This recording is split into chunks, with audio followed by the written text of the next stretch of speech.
Rhythm games. I f***ing love rhythm games. I haven't talked about rhythm games that much on this channel, if at all, but I really enjoy rhythm games. I absolutely love good music, and combine that with some good freaking gameplay, and you've got yourself a one-way ticket into my pant. Heart. I grew up playing music, so it was only natural that music-based games would be right up my alley. I think my first experience with any sort of rhythm game was actually a minigame in Sly Cooper the Thievius Raccoonus for the PS2 back in the early 2000s. It's actually a boss fight where you're riding on the back of a big mosquito-looking thing, dodging projectiles thrown at you by the alligator lady named Ruby.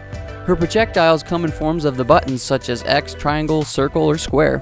It was a pretty fun boss fight for me, other than the fact that sometimes the game doesn't register when you press a button. Overall, it was an alright rhythm minigame.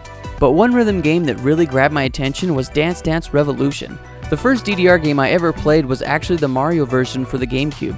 It was a lot of fun, and we would sink hours into it playing through tons of classic Mario songs. But it wasn't until Guitar Hero came out that I really got hooked on rhythm games.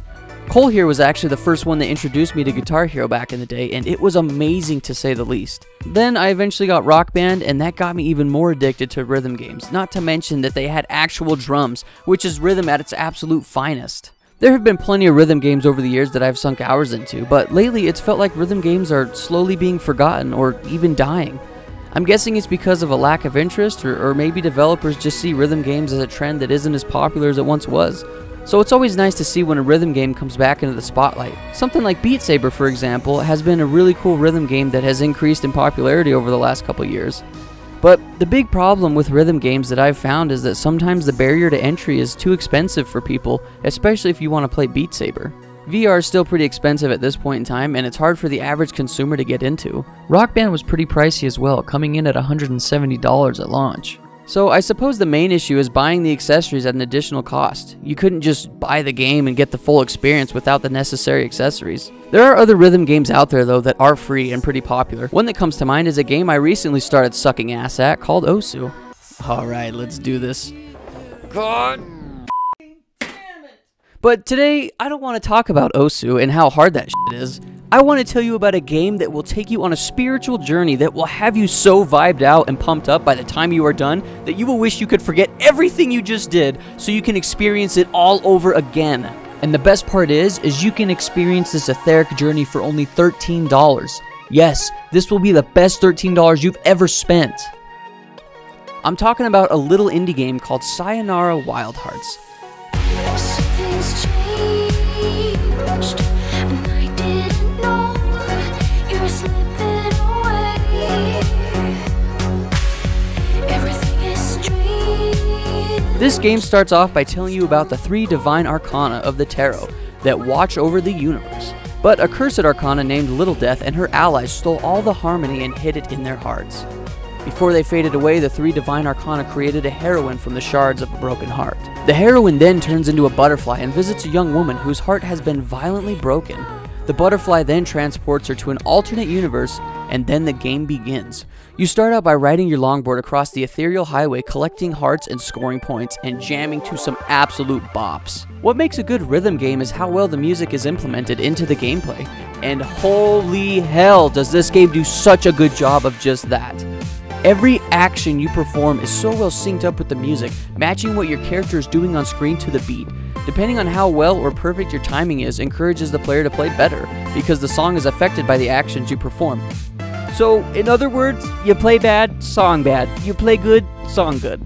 Even when you die, the transitions are still seamless. You just rewind back a bit and are able to jump right back into the action, keeping the rhythm of the song and the game going. There are so many moments in this game that really connected with me on some level that I can't even explain. Moments where you press a button perfectly that matches up with the drop of the song, or an enemy will smash down on the ground at the start of a chorus, or you start to fly as the song comes to a climax. The music does such a good job of immersing you into this world and taking you on such a wild ride.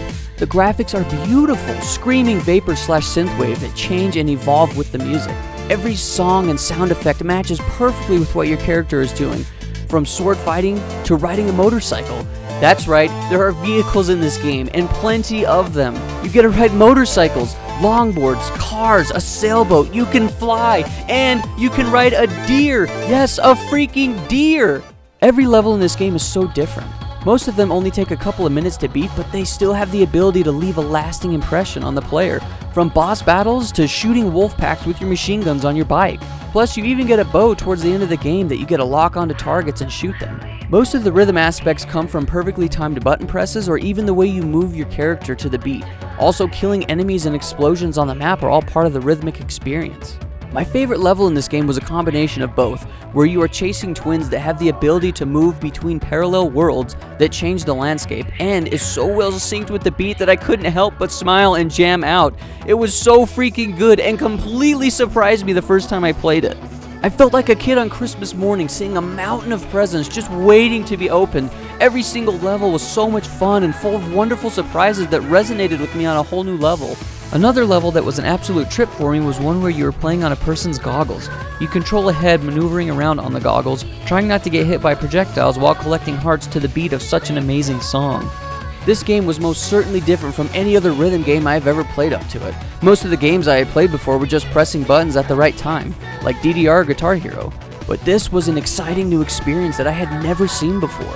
Usually a rhythm game for me is based on how good the music is, even if the gameplay is okay, but in this case, I don't think I could praise this game enough on how simple yet satisfying the gameplay is too.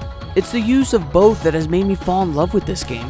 The music is amazing, the gameplay is amazing. When the perfect marriage of the two comes together like this, it just hits different. As the music changes, the way you play the game changes too. Avoiding projectiles, taking different paths, and trying your hardest to adapt to the level changing. Not to mention, towards the end of the game, you get to ride on the blood of an enemy that you just beat the hell out of. Look how cool this is!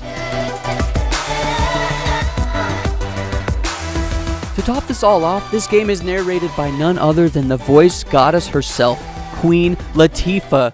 Not long ago, in a town much like yours, there was a young woman who fell out of love, asleep, away. God, her voice is amazing. This game has been such a treat to play, and for only $13, I recommend this to everyone. Even if you don't like rhythm games, this is definitely a journey everyone should go on. Although it only takes about an hour to complete, this game was still worth every penny and has something about it that keeps me coming back to experience the complete vibe out that this game is. Please, for the love of God, forget about the Travis Scott Fortnite burger meal at McDouglas today. Instead, buy this game. Play it. Play this game. It's called Sayonara Wild Hearts. It's right here on Steam. Buy it. Get it. What are you waiting for? I promise you won't regret it. Also, I have to give credit where credit is due. I actually heard about this game from Yakko CMN, so shout out to him for telling me about this game. Now go buy it and play it.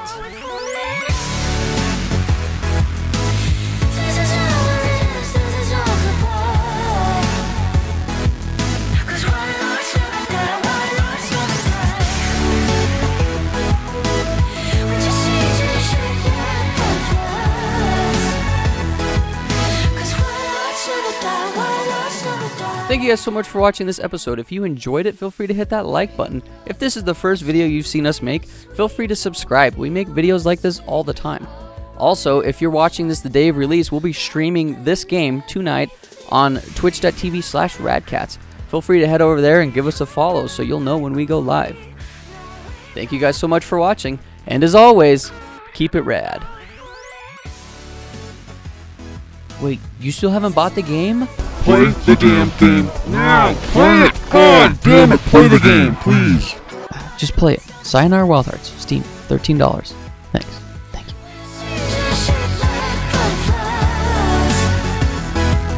Cause why hearts never die, why love's never die.